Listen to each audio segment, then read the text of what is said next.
I now call on Iran, the Islamic Republic of Iran for its the right of reply. Thank you, Mr. President. The statement made by the Foreign Minister of the Israeli regime leaves my delegation with no choice but to exercise its right of reply. In his day-to-day desperate struggle to remain in office to evade the standing awaited court trial, Netanyahu couldn't take part in this session of General Assembly.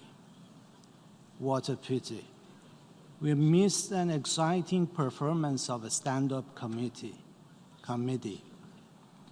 Despite this, the Israeli foreign minister spared no effort to perform the same delivery as Netanyahu's long-running yearly comedy show. But this amateur comedian made a couple of colossal blunders in his first show.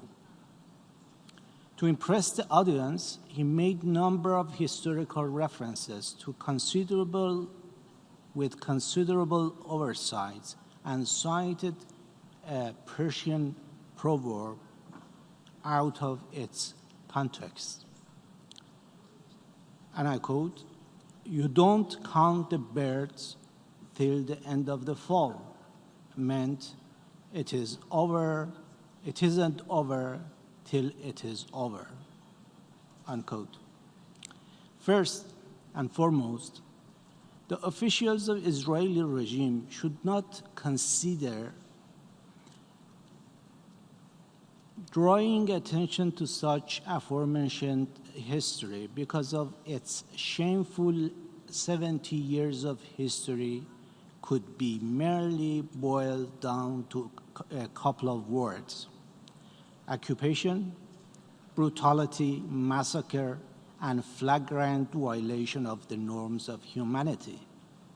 Secondly, perhaps strengthening ties with a few certain countries in the region has emboldened Quds to make such a slip-up when using the Persian maxim.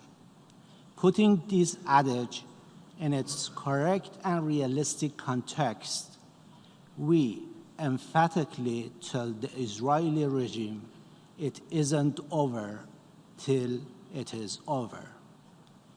All in all, Minister's gaffes were comical enough that Netanyahu's absence was not felt. It goes without saying that Israel, the last apartheid regime and the only regime in the world that openly practices racism and recently legalized it, seeks to ride the wave towards international legitimacy. A dreadfully regressive regime pretends to be progressive and utilize advanced technologies that have been given by US. It cannot be ignored that occupation and racism of Israeli lies at the heart of all conflicts in the Middle East.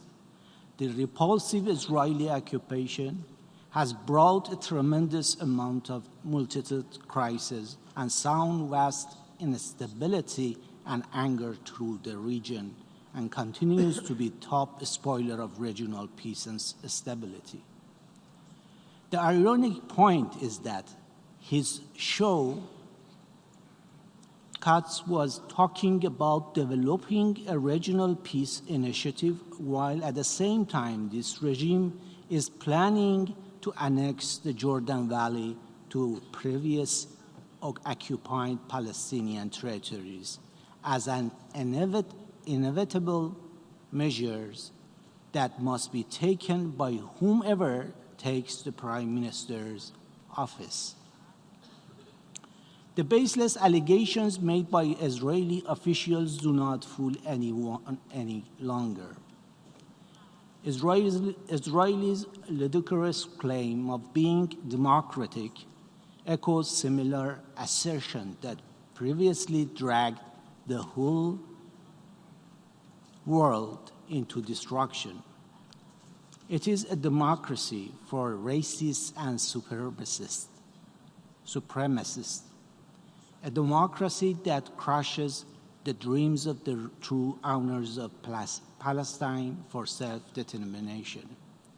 That is a mockery of democracy. That is a tyranny of racists.